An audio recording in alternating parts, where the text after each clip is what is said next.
এটার নাম কি? স্কেট স্কেট শু। স্কেট শু চালাবো আজকে, প্রিয় দর্শক দেখে না, স্কেট শু আজকে চালাবো, দেখি পারি কিনা।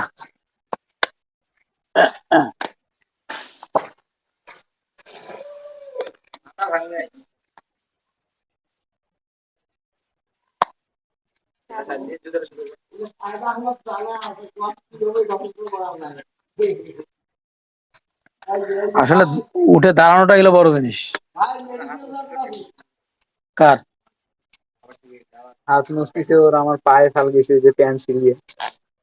ওরে বাবা, তাহলে তো আরেক সমস্যা দেখি। হ্যাঁ, মেডি মেডিকেল।